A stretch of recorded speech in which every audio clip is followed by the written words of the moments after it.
Hello, grace and peace to you. तमाम देखने वालों को और सुनने वालों को मुझ पास्टर नवीद शहजाद का लाहौर पाकिस्तान से बहुत बहुत सलाम पहुँचे। मैं दिल से खुदा का शुक्रगुजार हूँ और जिसकी मोहब्बत के वसीला से और जिसके फजल के वसीला से हम हैं और रहेंगे जब तक कि मसीह आ नहीं जाता और उसकी बादशाही इस रुए ज़मीन पर शुरू होती है। हम खुदा का शुक्र करते हैं कि उसके बुलावे और उसका फजल हम सबों पर है। खुदा का शुक्र हो आज इस वक्त मेरे साथ मेरे बहुत ही अजीज़ हम खिदमत भाई, हम एक ही बदन का हिस्सा होते हुए खुदावंद यीशु मसीह में एक ही बादशाही के मुनाद हैं, एक ही बादशाही के हम खादिम हैं। हम खुदा का शुक्र करते हैं पाक बुलावों के लिए जो हमारी ज़िंदगियों पर है। और मैं भाई इशफाक सैमुअल गिल साहब को आज इस प्रोग्राम में वेलकम करता हूं। मेरे बहुत ही अजीज़ भाई पास्टर इशफाक सैमुअल गिल साहब गुजरात से मेरे साथ यहाँ पर हैं। खुदा का शुक्र हो इनकी ज़िंदगी के लिए और इनकी ज़िंदगी पर जो खुदा का फजल है और उनकी खिदमत में जो खुदा की हजूरी की और खुदा के पाक रूह की मैनिफेस्टेशन है। मैं दिल से खुदा का शुक्र करता हूँ। गुज़श्ता सालों में, गुज़श्ता दिनों में, महीनों में मैंने इनके ऊपर खुदा के फजल को और इनके वसीला से खुदा की बादशाही को फैलते हुए देखा है। सो मैंने मुनासिब समझा खुदा के रूह की तहरीक से कि हम दोनों भाई मिलकर खुदा के कलाम की मुनादी करें और इस प्रोग्राम को रिकॉर्ड किया जाए ताकि कलीसिया पाकिस्तान के कुछ क्वेश्चंस और कुछ प्रॉब्लम्स का सलूशन दिया जा सके।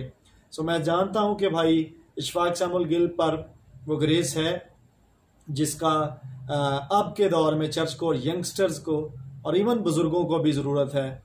खुदा का शुक्र हो कि खुदावन ने हमें इस काम के लिए, इस असाइनमेंट के लिए चुना।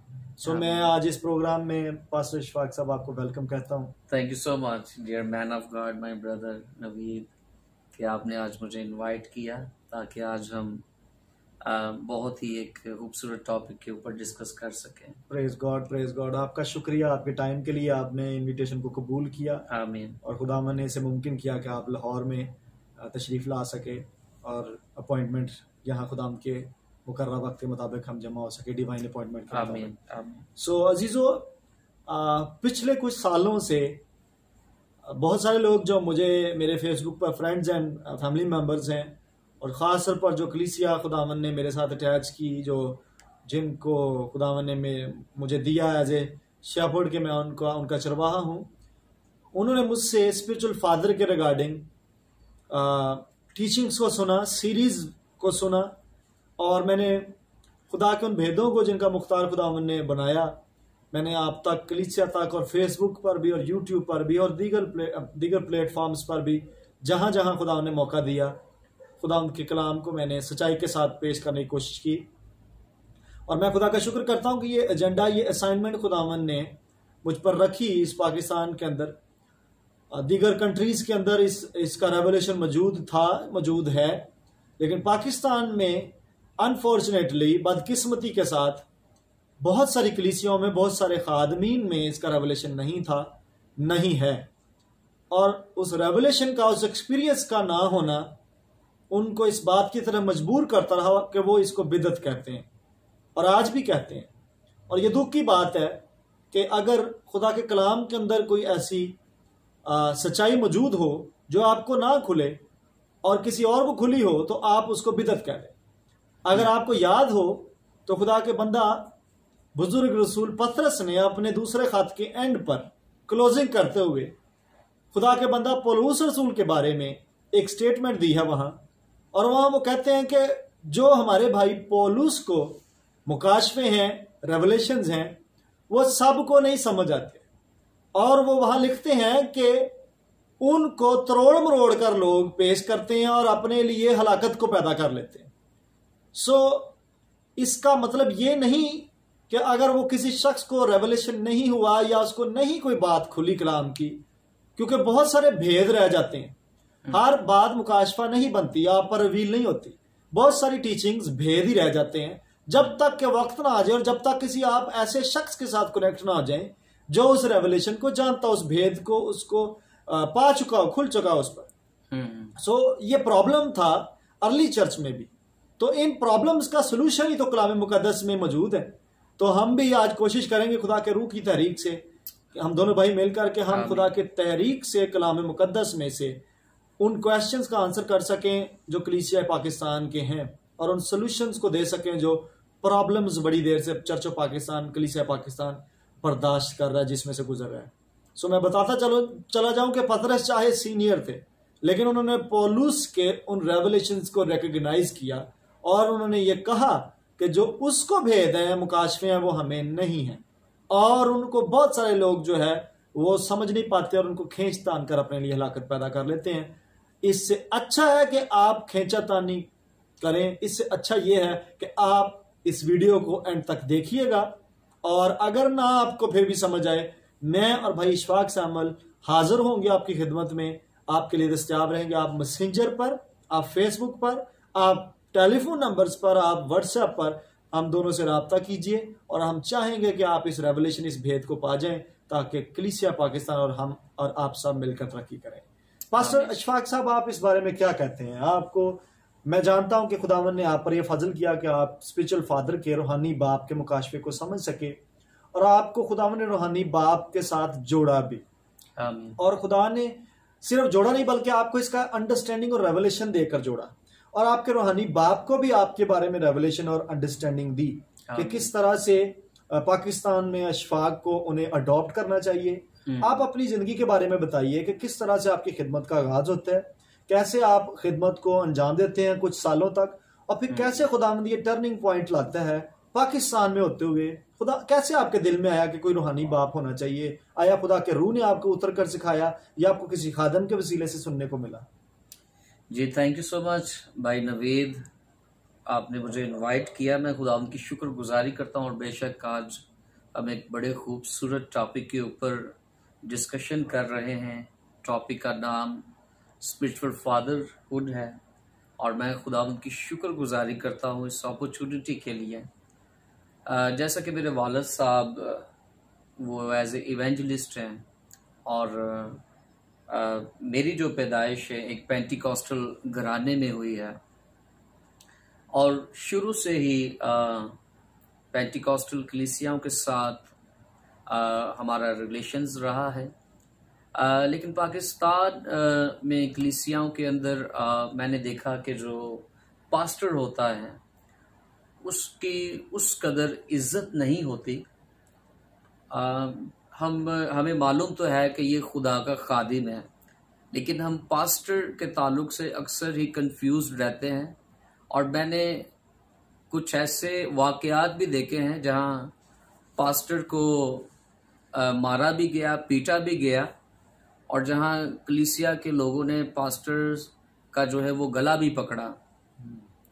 लेकिन खुदावंद ने जब 2013 में मेरे लिए दरवाज़ा साउथ अफ्रीका के लिए खोला, और जब खुदा का रूह मुझे साउथ अफ्रीका की सरजमीन पर लेकर गया, तो वहां मैंने एक बहुत डिफरेंट माहौल को देखा।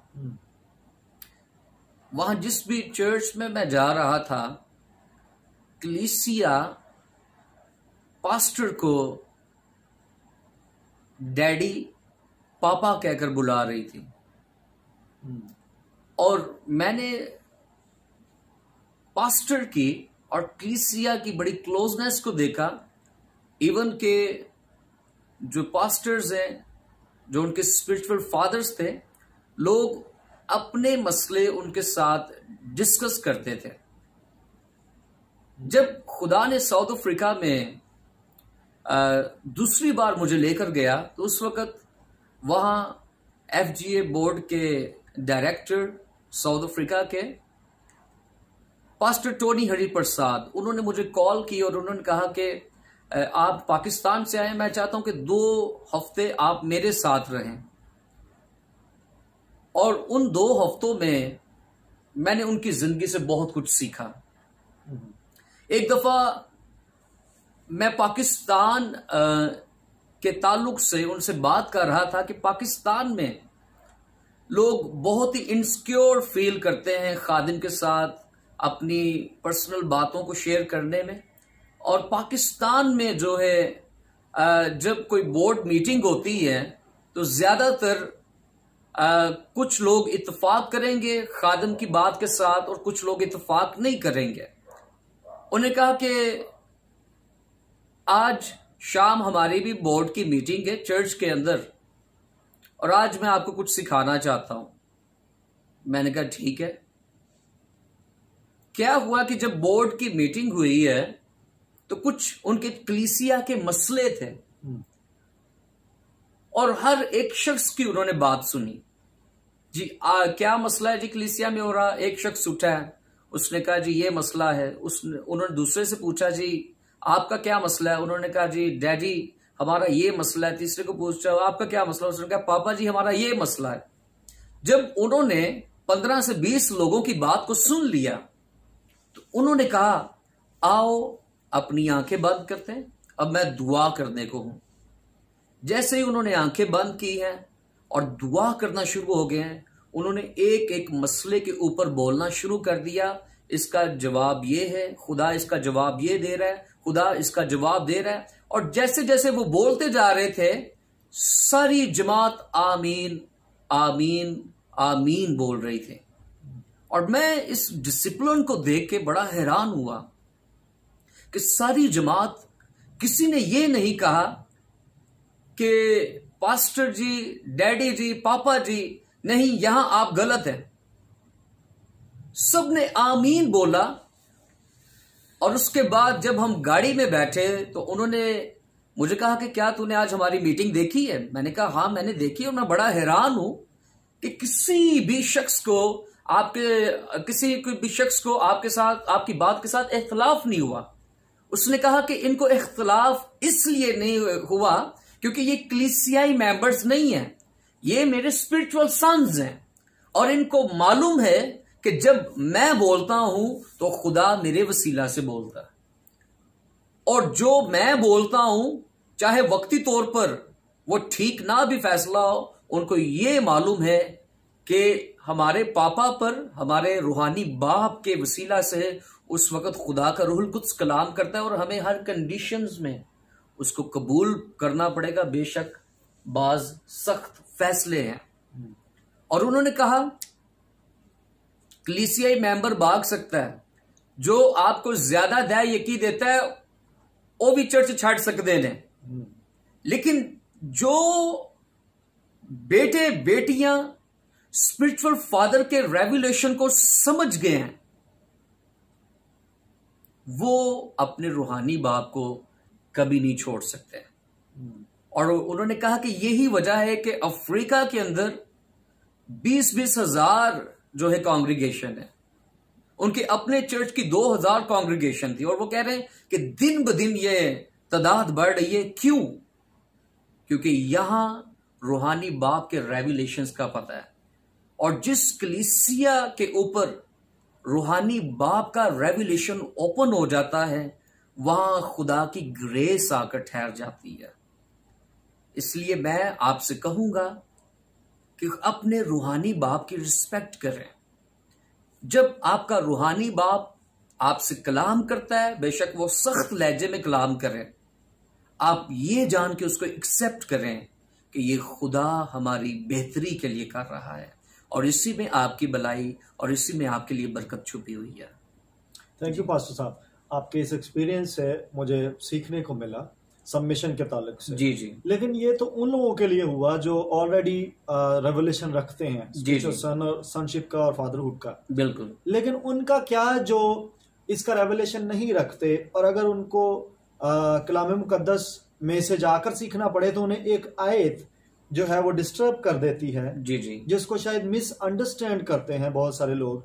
मत्ती की इंजील में से 23वें बाब में से, जहां यीशु मसीह जी जी फकीर और फरीसियों के साथ और अवाम के साथ मुखातिब हैं, और मैं चाहूंगा कि मैं उस हवाले को पढूं। तो मेरा क्वेश्चन ये होगा कि उस हवाले की जो कॉन्टेक्स्ट है, जो रेफरेंस है, उसके अकॉर्डिंगली आप उसको कैसे देखते हैं उस हवाले को। सो मैं चाहता हूं कि आज ये उस हवाले को देखिए। ये मेजर चर्च का, पाकिस्तानी चर्च का ये क्वेश्चन है, और हम चाहेंगे कि हम इसको एड्रेस कर सकें। और मेरी दुआ है कि खुदा का पाक रूह आपको, जो सुनने वाले, अगर आपको अभी तक समझ नहीं आई इस हवाला की, और इसकी वजह से बहुत सारे लोग ओबियसली मुझे भी छोड़कर गए हैं, इस कलीसिया को भी, और ओबियसली दीगर चर्चिज में से भी गए हैं। लेकिन आइए हम इस हवाला में से देखते हैं कि खुदा का रूह पास्टर इशफाक साहब के वसीला से हमें क्या सिखाता है। सो ये लिखा है मत्ती की इंजील उसके 23वें बाब में और यहाँ मैं 8वीं आयत से पढ़े देता हूं। जी जी। सो यहाँ लिखा है, मगर तुम रबी ना कहलाओ, क्योंकि तुम्हारा उस्ताद एक ही है और तुम सब भाई हो, और जमीन पर किसी को अपना बाप ना कहो, क्योंकि तुम्हारा बाप एक ही है जो आसमानी है। और ना तुम हादी कहलाओ, क्योंकि तुम्हारा हादी एक ही है, यानी मसीह। खुदा के कलाम का पढ़ा जाना, सुना जाना बाइस बरकत। जी पास साहब, आप क्या कहेंगे इसमें? जी भाई नवीद, ये क्वेश्चन बड़ा ही खूबसूरत क्वेश्चन है और पाकिस्तान की कलीसियाओं के अंदर इसके ताल्लुक से डाउट है। और मैंने खुद काफी जगहों में देखा है कि बहुत ज्यादा लोग इस हवाले को लेकर कहते हैं कि ये जो स्पिरिचुअल फादर का कॉन्सेप्ट है ये एक बिद्दत है। लेकिन इस आयत को समझने के लिए हमें सबसे पहले इस पूरे चैप्टर के कॉन्टेक्स्ट को समझना होगा। और अगर आप भाई नवीद, अगर आप मत्ती की इंजील उसके पहले बाब को देखें तो यहां अब हमें इस पूरे वाक्य का सीन खुदा दिखाता है, और वो ये है, उस वक्त यीशु ने भीड़ से और अपने शागिर्दों से ये बातें कही कि फकी और फरीसी मूसा की गद्दी पर बैठे हैं। यानी कि यीशु मसीह अपने शागिर्दों के साथ हैं और सामने भीड़ है, और खुदावंद यीशु मसीह के दाएं और बाएं फकी और फरीसियों की जमात है। और जब आप आगे पढ़ते हैं तो आगे खुदावंद यीशु मसीह जो फकी और फरीसियों के अंदर एरर्स थे, खुदावंद यीशु मसीह उनको डिस्कस कर रहे हैं। आप इस 23वें बाब को पढ़ें, आपके आगे खुदा इसका रेवलेशन जरूर खोलेगा। तो जब खुदावंद यीशु मसीह भीड़ को कह रहे हैं और वो कह रहे हैं कि जमीन पर तुम्हारा कोई भी बाप नहीं है, तुम जमीन पर किसी को बाप नहीं कह सकते, तो हकीकी तौर पर खुदावंद यीशु मसीह फकी और फरीसियों के ताल्लुक से बात कर रहे थे। इससे कतन ये मुराद नहीं है कि खुदावंद यीशु मसीह ये कह रहे हैं कि आप जो है जमीन पर किसी को अपना रूहानी बाप ना कहो, बल्कि यहां आसमानी का जिक्र हुआ है।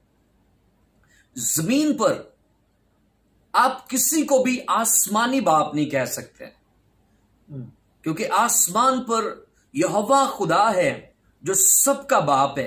अगर खुदावंद यीशु मसीह को जमीन पर बाप के ताल्लुक से मसला होता तो फिर जो इस्राएली कौम है वो आज भी अब्राहम के नाम से दुआ करती है और अब्राहम को वो कहती है कि ये हमारा बाप है। तो जीसस उनको मना करते हैं कि अब्राहम को बाप क्यों कहते हैं? हाँ, अब्राहम को बाप क्यों कहते हैं? मेंशन करते हैं वो इस जी जी, यीशु मसीह यहां मेंशन करते हैं। लेकिन आज भी इस्राएल में जब यहूदी लोग दुआ करते हैं तो वो अब्राहम के ताल्लुक से खुदा को रेफरेंस देते हैं कि हमारा बाप जमीन पर अब्राहम है। और हम मसीही लोग भी इस चीज पर ईमान रखते हैं कि ईमानदारों का बाप कौन है जी? अब्राहम है जी। मैं इस पैसेज में पास साहब आपने ये भी मेंशन कर दिया कि मसीही भी जब यीशु मसीह पर ईमान लाते हैं, ये गलतियों के खात में लिखा हुआ है जी, और मैं इसका रेफरेंस दूंगा अभी। जी जी। गलतियों के खात में लिखा कि जैसे हम यीशु मसीह को अपना मुनज्जी निजात देंदा कबूल करते हैं, हम अब्राहम की नस्ल हो जाते हैं। आमीन। आप माने या ना माने, आप इनडायरेक्टली डायरेक्टली इब्राहिम की नस्ल जा बनते हैं। आमीन। स्पिरिचुअल फादर्स में वो भी आ जाते हैं फिर। हम इस पर बाद में बात करते हैं, लेकिन मैं इसी पैसेज में से अपा साहब एक और भी बात यहाँ पर लिखी हुई है। जी जी। अगर यीशु मसीह की इस बात को आप इस तरह से उठाते हैं कि जमीन पर किसी को बाप ना कहो, then why you call yourself teacher? Even यहां पर यह भी लिखा हुआ है ना, तुम रबी ना कहलाओ। रबी ना कहलाओ। आप इस पोर्शन को छोड़ देते हैं। बिल्कुल, वाह। आप इस आयत को छोड़ देते हैं और आप बीच वाली को उठा लेते हैं, क्योंकि इसका अंडरस्टैंडिंग, इसका रेवलेशन आप पर नहीं खुला। रेवलेशन नहीं खुला। और इवन हादी भी बन जाते हैं। जी जी। आप हादी भी बन जाते हैं, आप लीडिंग पे आ जाते हैं, लीडर्स बन जाते हैं। कैसे बन जाते हैं? क्योंकि यीशु ने तो मना किया है। जी जी जी। सो यीशु, जैसे पास्टर इशफाक साहब कह रहे हैं कि यीशु मसीह इस वक्त आसमानी बाप की अहमियत को यहां पर रिवील कर रहे हैं एज कंपेरेटिव टू रब्बी जो जमीन पर थे। मैं इसको इस तरह से समझता हूं कि रब्बी और फकी और फरीसी जो उस टाइम अपने आप को स्पिरिचुअल फादर्स बनवाने की कोशिश कर रहे थे, मनवाने की, जीसस ने साफ कह दिया कि वो मूसा की गद्दी पर बैठने की कोशिश कर रहे हैं, वो स्पिरिचुअली रखते ही नहीं थे, बर्थ ही नहीं उनकी हो चुकी हुई थी, वो स्पिरिचुअली आइडेंटिफाई नहीं हो रहे थे। How can a person be a spiritual father without being born again into the spirit realm? जब तक कोई शख्स स्पिरिट में पैदा ही नहीं हुआ, जीसस क्राइस्ट ने मना कर रहे पब्लिक को कि ये तो रूहानी आलम में नजर ही नहीं आ रहे कहीं पर, बिल्कुल इनकी तो आइडेंटिटी नहीं है स्पिरिचुअल किंगडम के अंदर, तो आप इनको रूहानी बाप कैसे कह सकते? सो ये तो जिस्म में मूव करते हैं, जिस्मानी काम कर रहे हैं, रियाकारियां कर रहे हैं ये, तो ये कैसे तुम्हारे लीडर्स स्पिरिचुअल फादर्स हो सकते हैं? आई बिलीव सो कि जीसस क्राइस्ट ने रूहानी बाप की आइडेंटिटी को अलहदा से यहां पर बयान करते हुए इनको भी वहां से उस कैटेगरी से निकाला। मैं ये मानता हूं कि गॉड इज नॉट स्पिरिचुअल। पूरी बाइबल मुकद्दस में जी जी God is not spiritual, he is a spirit. आमीन आमीन। दिस टर्म स्पिरिचुअल, रूहानी, जिस्मानी भी तुखम है, रूहानी भी, आमीन। दिस टर्म रूहानी is not used for God. This term रूहानी इज यूज्ड फॉर पीपल, वो जो जिस्म में है और जब रूह से पैदा हो जाते हैं। आमीन आमीन। दिस इज कॉल्ड द रूहानी, रूहानी, नॉट रूह। God is never called रूहानी in throughout the Bible. I have studied it. You can bring any scripture, आप निकालिए कि खुदा रूहानी है। No, खुदा रूह है। और हम जो नए सिरे से पैदा होते हैं, हम जब स्पिरिट से और रूह से और कलाम से पैदा होते हैं, हम रूहानी होते हैं। रूहानी मीन वो जो है तो जिस्म में, बिल्कुल, पर वो स्पिरिट मैटर्स को भी अंडरस्टैंड कर सकता है और स्पिरिट में भी आइडेंटिटी रखता है। आमीन। वो शख्स जिसको खुदा ने स्पिरिट रैम में भी आइडेंटिटी दे दिया, बर्थ दे दिया और उसकी प्रेजेंस मौजूद हो, आमीन। ही is a spiritual person. So God is not, जो लोग अपने आप कहते हैं कि खुदा हमारा रूहानी बाप है, never ever, it can't be, बिल्कुल ऐसा मुमकिन नहीं है, because he is spirit, he is not spiritual, he is heavenly father, उसकी अपनी शनाख्त है। सो 3 डायमेंशन होगी। अभी पास्टर साहब आप इस पर बात करेंगे, 3 डायमेंशन जो फादर। जी जरूर, और मैं आपकी थोड़ी सी बात को आगे बढ़ाऊंगा। अगर हम पुराने अहदनामा में भी देखें, 2 सलातीन उसका 2 बाब और 11वीं आयत, यहां लिखा है, और वो आगे चलते और बातें करते जाते थे कि देखो एक आतशी रथ और आतशी घोड़ों ने उन दोनों को जुदा कर दिया, और एलिया बगोले में आसमान पर चला गया। और आगे लिखा है, और अलीशिया ये देखकर चिल्लाया। वो क्या चिल्लाया? वो कहता है, ऐ मेरे बाप, ऐ मेरे बाप, इस्राएल के रथ और उसके सवार, और उसने उसे फिर ना देखा। अब यहां भाई नवीद हम देखते हैं कि अलीशा जो है वो एलिया को फॉलो कर रहा है, लेकिन अभी तक अलीशिया की स्पिरिचुअल आईज नहीं थी खुली। उसके लिए पहले हो सकता है कि एलिया उसका उस्ताद हो, लेकिन जैसे ही एलिया जो है अलीशिया से जुदा हुआ है, और हम देखते हैं कि यहां जब अलीशिया की रूहानी आंखें खुली हैं तो उसको मालूम हुआ है कि ये तो मेरा रूहानी बाप है। और अब यहां वो उस्ताद नहीं कहता, रबी नहीं कहता, नबी नहीं कहता, बल्कि वो यहां एलिया को बाप कहकर बुलाता है। जब तक किसी इंसान की रूहानी सेंसेस ओपन नहीं हुई, रूहानी आंखें ओपन नहीं हुई, तब तक वो इंसान इस रेवलेशन से वाकिफ नहीं हो सकता। मैं खुदावंद की शुक्रगुजारी करता हूं कि मेरे ऊपर और भाई नवीद के ऊपर ये फजल हुआ कि खुदा ने हमारी रूहानी सेंसेस को खोला, खुदा ने हमारी स्पिरिचुअल आइज को खोला, और हमने अपने रूहानी बाप को पहचाना, और इस बात के लिए हम खुदा की शुक्रगुजारी करते हैं। अगर आपने 3 डायमेंशंस के बारे में पूछा। मैं ईमान रखता हूं कि फादर की 3 डायमेंशंस हैं। पहली जो डायमेंशन है वो हेवनली फादर है।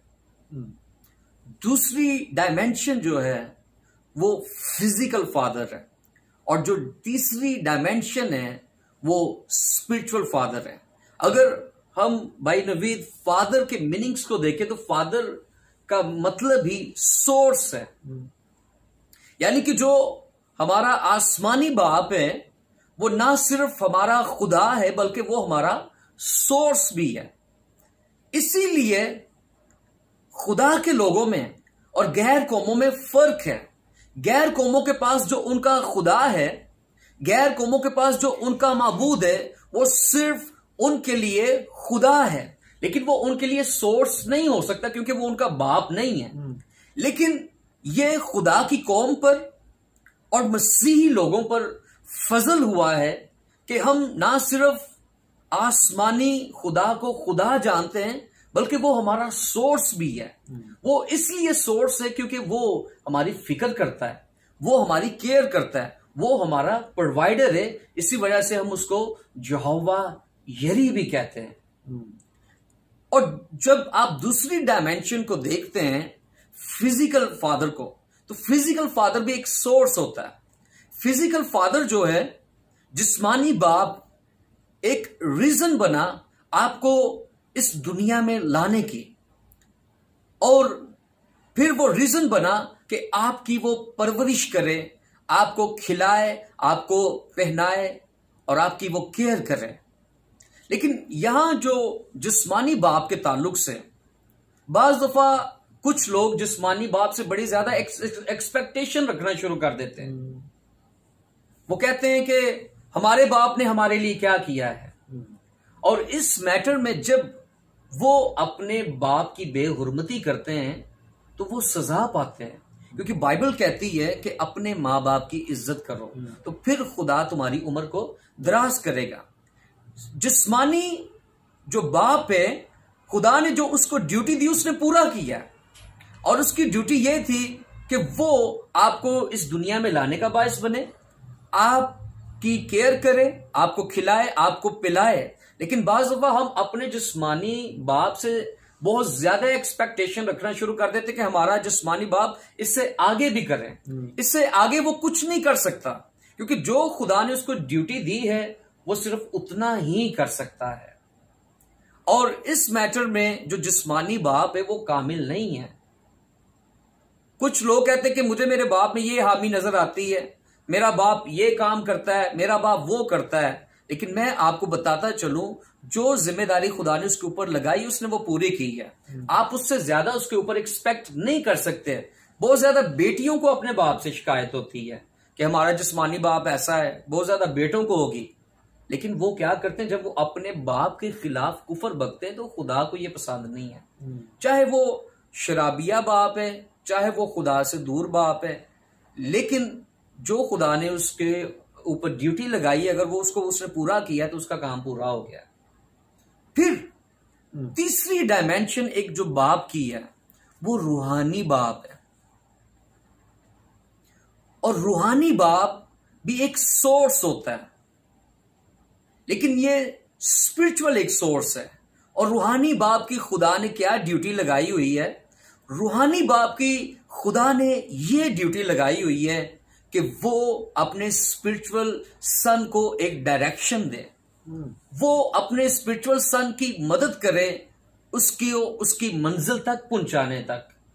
क्योंकि हम बाज़ दफा जिस्मानी बाप से ये एक्सपेक्ट करते हैं कि मेरा जिस्मानी बाप मुझे उस मंजिल तक पहुंचाए, मेरा जिस्मानी जो बाप है वो मुझे डायरेक्शन दे। लेकिन मेरे अजीजों, जिस्मानी बाप की जो खुदा ने ड्यूटी लगाई और जो जिस्मानी बाप का फर्ज था उसने बखूबी निभाया, और वहां तक उसकी ड्यूटी खत्म हो जाती है। उसके आगे आपको रूहानी बाप की जरूरत है, जो स्पिरिचुअली तौर पर आपको गाइड करे, जो स्पिरिचुअल रैलम्स में आपको पहले ही आगाही दे दे कि आने वाले साल में तेरे साथ ये होने वाला है, तुझे मुहतात रहने की जरूरत है। जो आपको गाइड करे कि खुदा इस ऑफिस में तुझे यूज करना चाहता है। आपका जिस्मानी बाप आपको नहीं बताएगा कि आपको खुदा ने कौन सा ऑफिस दिया है। रूहुल कुद्स भी डायरेक्ट आपके ऊपर रिवील नहीं करेगा। रूहुल कुद्स भी रूहानी बाप की वसीला से आप पर जाहिर करेगा कि आपके ऊपर जो है वो कौन सा ऑफिस है।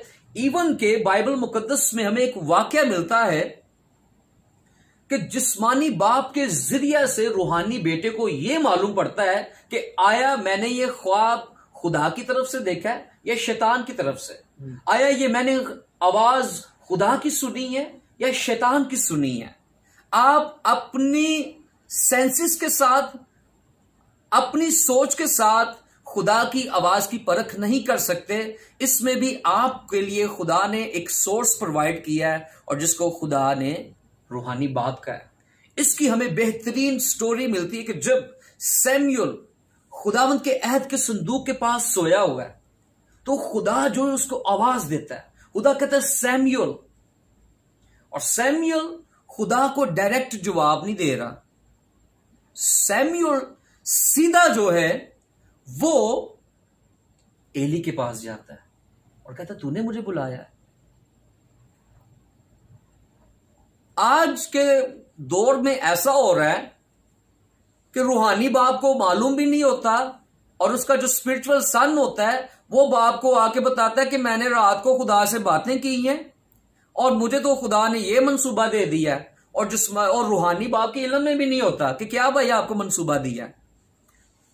आपको इब्लीस ट्रैप करता है क्योंकि इब्लीस आपको रूहानी बाप से डिस्कनेक्ट करना चाहता है, और जब आप अपने रूहानी बाप से डिस्कनेक्ट हो जाते हैं तो फिर इब्लीस उस शख्स का वैसा ही हाल करता है जैसा उसने मुशर्रफ बेटे का किया था। वो फिर एक वक्त आता है कि वो वहां से खाता है जहां से सूअर खा रहे होते हैं। और मैंने बहुत ज्यादा ऐसे रूहानी बेटों को देखा है जिनके साथ ये वाकयात हुए हैं कि जब इब्लीस ने उसको डिस्कनेक्ट कर दिया, उन्होंने कहा जी खुदा ने तो हमें विजन में ये दिखा दिया है, खुदा ने तो हमसे ये जो है कलाम किया है, अब जो है हम अलहदा हो गए हैं। और साथ ही क्या हुआ जी, कुछ सालों के बाद वो पानी के प्यालों पे भी आ गया। और भाई साहब वहां हम देखते हैं कि सैमुअल, अगर मैं रॉन्ग नहीं तो 3 बार वो एली के पास गया और तीनों बार जो है उसने कहा कि क्या तूने मुझे बुलाया है।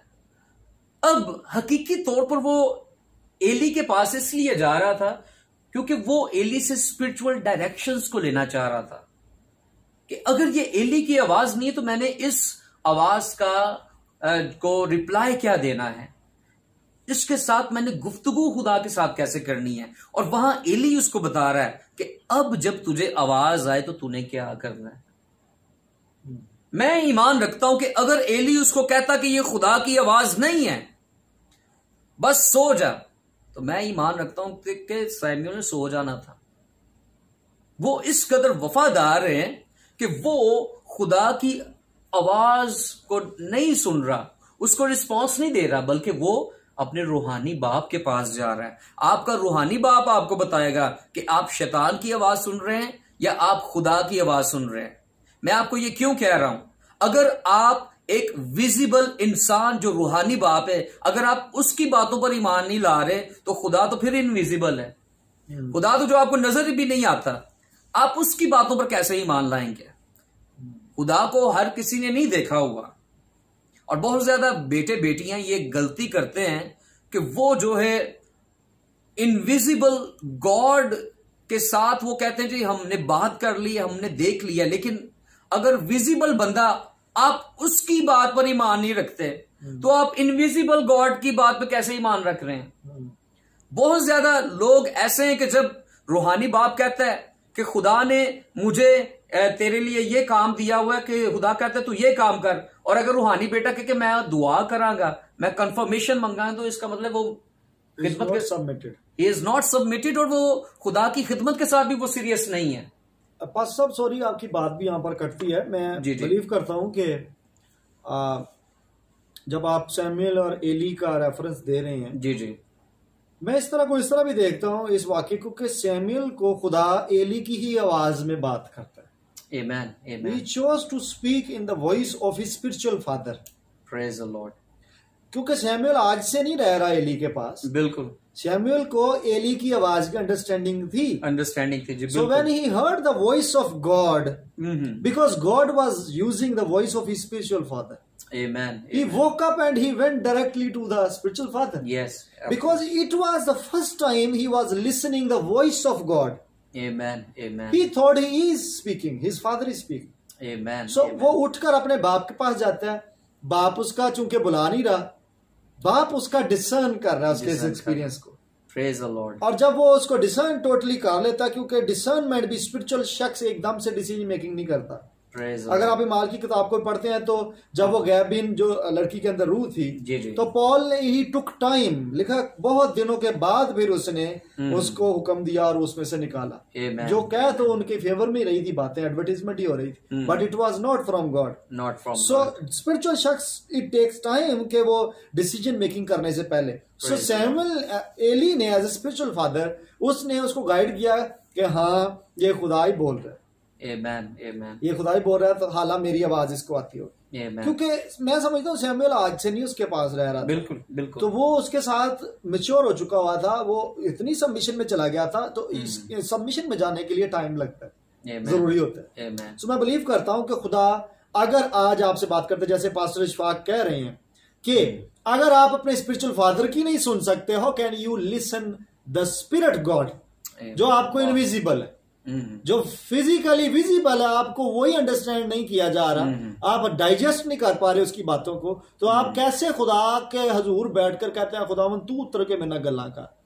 ऐसा नहीं होगा, क्योंकि आपका वो लेवल नहीं अभी बना कि आप स्पिरिचुअल फादर को नहीं आप सबमिट कर पा रहे. तो आप कहेंगे कि मैं खुदा को सबमिट कर जाऊं. आप कहना आसान है ये, लेकिन ये बहुत मुश्किल है.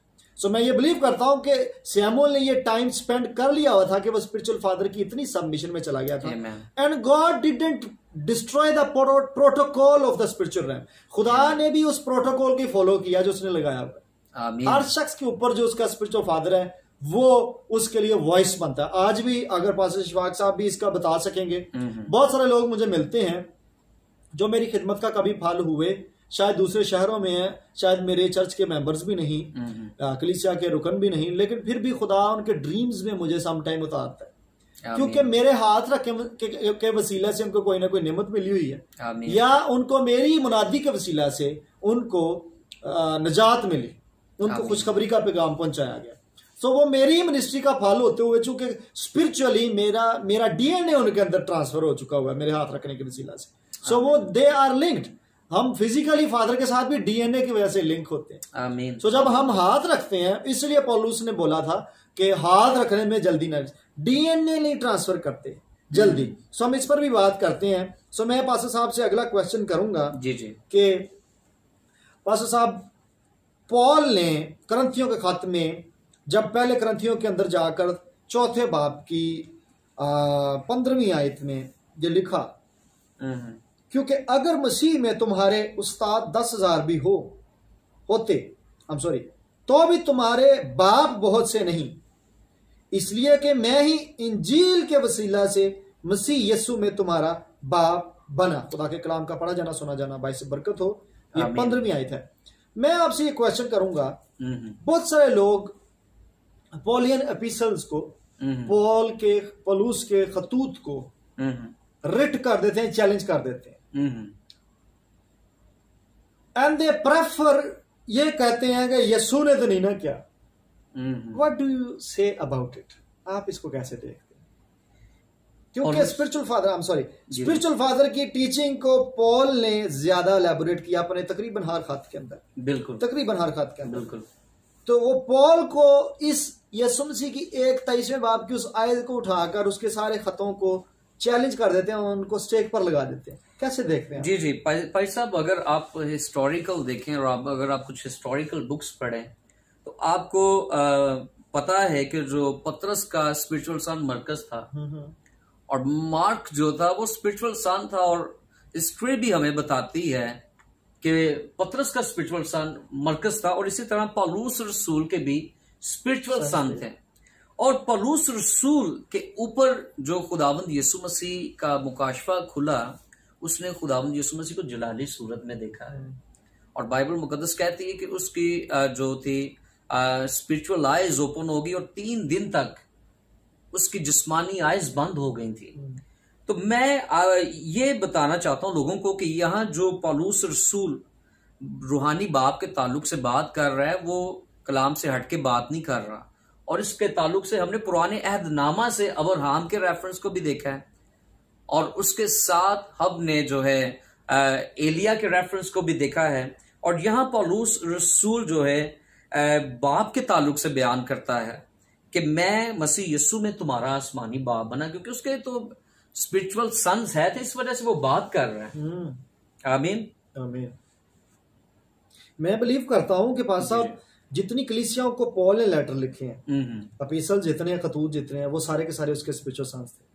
आमीन। ऑब्वियसली जो प्लांट उसके वसीले से, उसने यहाँ ये लिखा है ना, कहता है इसलिए कि मैं ही इंजील के वसीला से, इट्स मीन गुड न्यूज के वसीला से, बिल्कुल। सो जब वो गया उस इलाके में, उसने मुनादी की, they believed in Christ, they accepted him as a saviour, तो directly indirectly they became the spiritual sons and daughters of Paul. उसने ये क्लेम किया मैं ही इंजील के वसीला से मसीह यीशु में तुम्हारा बाप हूं। Praise the Lord. अब मुझे ये बताइए कि क्या ये पौलुस को बिदअत इंट्रोड्यूस करवा रही हैं? कतई नहीं, ये बिदअत नहीं है, ये खुदा के कलाम ही है। और मैंने जैसे वो 3 डायमेंशंस की बात की, मैं ईमान रखता हूं कि रूहानी बाप और वो जिस्मानी बाप जिसका किरदार यीशु मसीह जैसा है, आप इन 2 शख्सियात के वसीला से आसमानी बाप को जान सकते हैं। उसकी पर्सनैलिटी रिवील होती है। अगर आपके ऊपर रूहानी बाप का मुकाशफा नहीं खुला और ना ही आपके जिस्मानी बाप का मुकाशफा खुला है, तो आसमानी बाप का मुकाशफा तो दूर की बात है। क्योंकि अगर आप देखें जिस्मानी बाप के अंदर और रूहानी बाप के अंदर, आप खुदा की सिफात को देखेंगे, आप खुदा की खूबियों को देखेंगे। देखें, बाप का मतलब ही सोर्स है। रूहानी बाप फिक्र करता है, अपने बच्चों की केयर करता है। इसी तरह जो रूहानी जिस्मानी बाप अपने बच्चों की फिक्र करता है, केयर करता है, उनको उनकी खुराक की फिक्र होती है, कपड़ों की फिक्र होती है। और जो जिस्मानी बाप होता है उसको अपने रूहानी बेटों के फ्यूचर की फिक्र होती है कि मेरा जो खुदा ने इसके लिए मंजिल रखी हुई है, मेरे ऊपर खुदा ने ये जिम्मेदारी लगाई हुई है कि मैं उसको इसकी मंजिल तक पहुंचाने में मदद करूं, इसकी सलाह करूं, इसकी काउंसलिंग करूं। तो यही जो है हमारा आसमानी बाप चाहता है। और हम कभी भी जिस्मानी और रूहानी बाप की पर्सनैलिटी के अलावा हम किसी और तरीके से आसमानी बाप की मोहब्बत को नहीं जान सकते। आमीन आमीन। लोग कहते हैं कि यीशु मसीह हमें हमारे ऊपर है, हमें किसी रूहानी बाप की जरूरत नहीं है। तो इस चीज को आप कैसे देखते हैं? यीशु मसीह हमारा रूहानी बाप नहीं है। हाँ। यीशु मसीह हमारा खुदावंद है। यीशु मसीह हमारा लॉर्ड है। यीशु मसीह हमारा निजात दहिंदा है। और इवन के यीशु मसीह के मुकाशफे को समझने के लिए रूहुल कुद्स तो उसने भेजा है, और रूहुल कुद्स रूहानी बाप के वसीला से आपके ऊपर यीशु मसीह का मुकाशफा खोलता है। आप जो लोग कहते हैं कि मुझे रूहानी बाप की जरूरत नहीं है, कि जो मुझे बाइबल सिखाए, और आप जो अपनी मर्जी से बाइबल मुकद्दस को पढ़ना शुरू कर दें और उसकी तशरीहें निकालना शुरू कर दें, तो आप बिद्दत को फैलाएंगे। और बहुत ज्यादा बिद्दात ऐसे ही पैदा हुई हैं क्योंकि उनकी जिंदगी में कोई रूहानी बाप नहीं था, उनको कोई सिखाने वाला नहीं था, और उन्होंने अपने ही तरीके से कलाम को पढ़ा और अपने ही तरीके से इब्लीस ने उनको मैनिपुलेट किया। और आप अभी भाई नवीद देख सकते हैं कि बहुत ज्यादा ऐसे लोग भी हैं जो मुकाशफा की किताब को उल्टा सीधा पढ़ के कुछ और ही काम करना शुरू कर देते हैं। क्यों? क्योंकि उनके ऊपर जो है था कोई उस्ताद नहीं था, कोई रूहानी बाप नहीं था जो उनको गाइड कर सके कि इन वर्सेस का क्या मतलब है।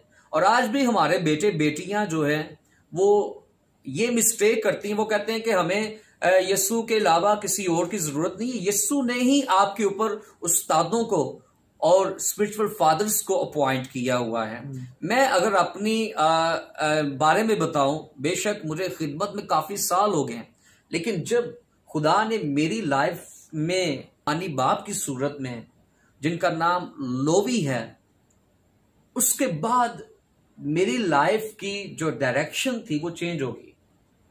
और इवन के ऐसी बातें जो मेरे ऊपर अभी मुकाशफात नहीं थे खुले, खुदा ने उन मुकाशफात को मेरे ऊपर खोलना शुरू कर दिया। और ये भी खुदा की तरफ से अपॉइंटेड टाइम होता है, लेकिन आपको इस अपॉइंटेड टाइम को समझने की जरूरत है। बाज़ दफा खुदा आपकी जिंदगी में एक मुख्तसर सा वक्त लाता है अपने रूहानी बाप को पहचानने के लिए, और जो उस वक्त को कैच कर लेते हैं वो अपनी डेस्टिनी को कैच कर लेते हैं, और जो उस वक्त को इग्नोर कर लेते हैं उनकी डेस्टिनी उनसे दूर हो जाती है। और मैं एक दफा लाइव स्ट्रीम देख रहा था फेसबुक के ऊपर, और उस वक्त मैं 3 दिन दुआ रोजे में ठहरा हुआ था, और मैं चाहता था कि खुदावंद जो है अपना प्लान्स मेरे ऊपर रिवील करे। और एक दफा ऐसे लाइव स्ट्रीम मेरे रूहानी बाप की लगी हुई थी, और उसमें वो लोगों के लिए दुआ कर रहे थे। और जब मैंने भी उनको ज्वाइन किया तो एकदम से उन्होंने प्रोफेसाई करना शुरू कर दिया मेरी जिंदगी के ऊपर, और मैं बड़ा हैरान हो गया कि इस शख्स ने कभी मुझे देखा नहीं है। इस शख्स को यह भी नहीं पता कि मैं पाकिस्तान से हूं, लेकिन ये शख्स एग्जैक्ट मेरी लाइफ के ताल्लुक से बता रहा है। लेकिन वो खुदा मेरी जिंदगी में एक अपॉइंटेड टाइम लेकर आया, जो मेरे ऊपर था कि अब मैं इस टाइम में इस मौके का फायदा उठाऊं या इसको इग्नोर कर दूं। और ऐसा ही हुआ कि खुदा ने मेरे ऊपर जब रेवलेशन खोला तो मैंने कहा कि यही खुदा की तरफ से मेरा रूहानी बाप है, और खुदावंद अगर यह तेरी तरफ से है तो है खुदावंद उसके ऊपर भी जाहिर कर। और मैं खुदावंद की हजूरी में मैंने कहा खुदावंद मुझे जरूरत है एक ऐसे रूहानी बाप की जो मुझे तेरे और करीब ले जाए, जिसके वसीला से और इनविजिबल यीशु विजिबल हो जाए। और ऐसा ही हुआ कि खुदा ने मेरे ताल्लुक से उस बंदे को ख्वाब दिखाना शुरू कर दिया, और उस शख्स ने मैसेंजर पे मुझे मैसेज किया, और उसने मुझसे बात करना शुरू कर दी, और उसने कहा कि तू मेरा बेटा है क्योंकि खुदा ने मुझ पर जाहिर किया है। और तब से लेकर आज तक मेरा रूहानी कद बढ़ा है। तब से लेकर एक वो रूहानी आलम जिसको लोग एक जस्ट ख्याली पुलाव कहते हैं, लेकिन मेरे आगे खुल गया है। और मैंने रूहानी आलम में मैंने खुदावंद यीशु मसीह के साथ इनकाउंटर किया है। रूहानी आलम में मैंने अपनी दुआ में एंजल्स का विजिट्स होते हुए देखा है। रूहानी आलम मेरे लिए खुल गया क्योंकि खुदा ने मेरे ऊपर उस शख्स को मुकर्रर कर दिया जो मुझे यीशु के करीब ले जाए। और मैंने जाना कि ये हकीकी मायनों में खुदा का बंदा है, क्योंकि जब ये मेरी लाइफ में आया है तो इनविजिबल यीशु मेरे लिए विजिबल हो गया है। और मैं खुदा की शुक्रगुजारी करता हूँ इस बात के लिए। Praise the Lord. सो कहने का आपका ये मतलब हुआ कि ये बिदअत नहीं है, ये बिदअत नहीं है। और फिर इसका मतलब ये हुआ कि जो बिदअत कहते हैं वो खुदा के कलाम को कंडेम कर रहे हैं। इसमें भी उनकी अभी तक रूहानी आंखें नहीं खुली और ना ही उनकी रूहानी सेंसेस ओपन हुई। और मैं दुआ करता हूं कि जिस तरह मेरे ऊपर और खुदा के बंदा मैन ऑफ गॉड नवीद के ऊपर खुदा ने इस भेद को खोला, उस मुकाशफा को खोला, मेरी दुआ है कि खुदा कलीसिया पाकिस्तान के ऊपर भी इस भेद को खोले, इस मुकाशफा को खोले। आमीन। मैं आमीन कहता हूँ इस बात पर। मैं चलते चलते इसमें थोड़ा सा ऐड करता चला जाऊं। जी जी भाई साहब, कि ये एक वाहिद बुक है जिसकी वजह से पाकिस्तान में नहीं, एशिया में नहीं, बल्कि सारे बड़े आजमों में और पूरी दुनिया में सारी नस्लों में खुदा ने इस कलाम की वजह से लाइट को वर्ल्ड पर रिवील किया, डार्कनेस में।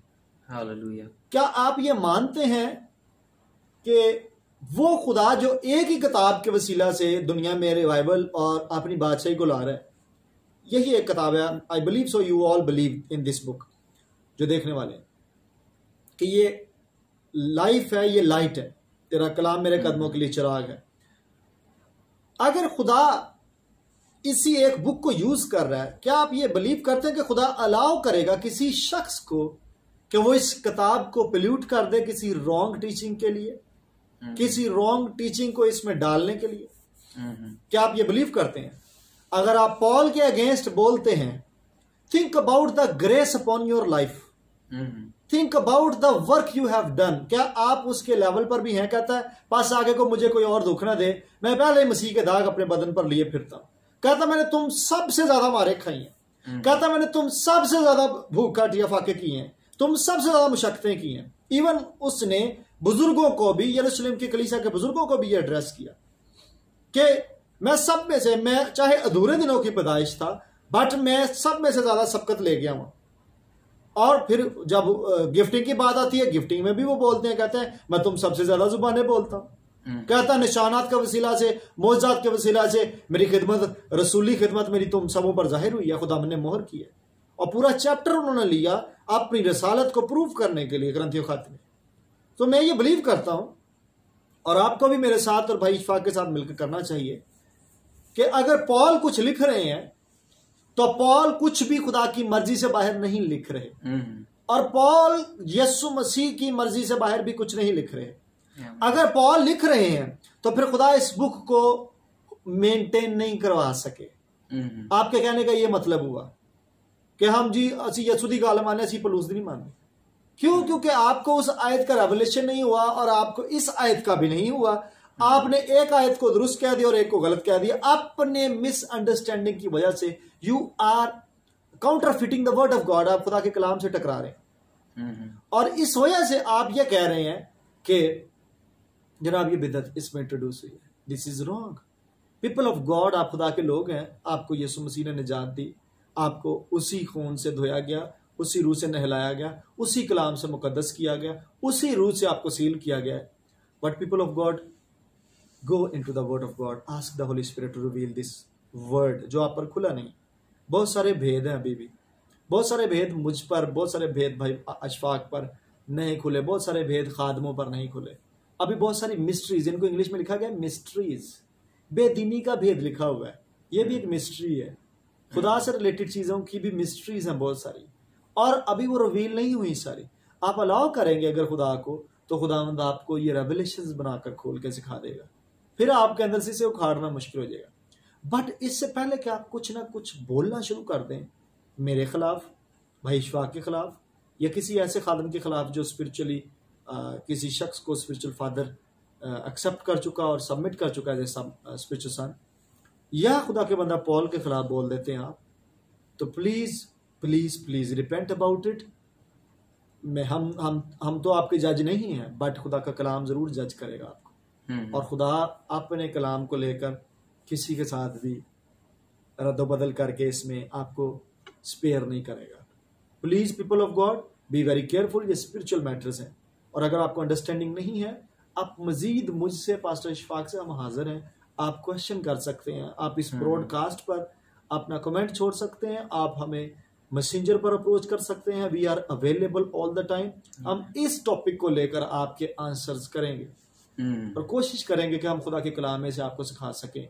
मैं खुदा का शुक्र करता हूँ, खुदा के खादम पास्टर इशफाक सैमुअल गिल के लिए, जो गुजरात से आज मेरे पास मौजूद हुए खुदा की मर्जी के मुताबिक, और एक कीमती टॉपिक पर हमने बातचीत की।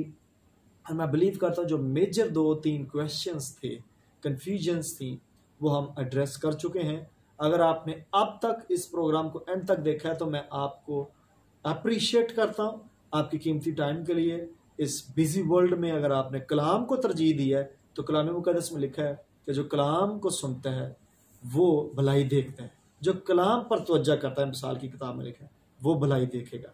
सो आप ज़रूर यकीनन भलाई देखेंगे। मेरी और भाई की दुआ है कि खुदावंद का चेहरा आप पर जलवागर फरमाया जाए और ये रेवलेशन आपको रियल होता चला जाए यीशु के नाम में, ताकि आप औरों के साथ भी कनेक्ट हो सके। इससे रिलेटेड हम एक और एपिसोड में आपसे मिलते हैं। कुछ देर के बाद आप दूसरी वीडियो को फॉलो कर सकेंगे, देख सकेंगे यूट्यूब पर, इसी चैनल पर। अगर आपने चैनल सब्सक्राइब नहीं किया तो आप पास्टर शहजाद यूट्यूब चैनल को सब्सक्राइब कीजिए, और इन टॉपिक्स से रिलेटेड हम आपके लिए हाजिर हैं। हम आपको एड्रेस करेंगे, आपकी इश्यूज को एड्रेस करेंगे खुदा के कलाम में से। खुदा आपको बहुत बरकत दे। We will be right back. एक और एपिसोड में इसी टॉपिक को लेकर। खुदा आपको ब्लेस करे। God bless you, God bless you, love you. God bless you, God bless you.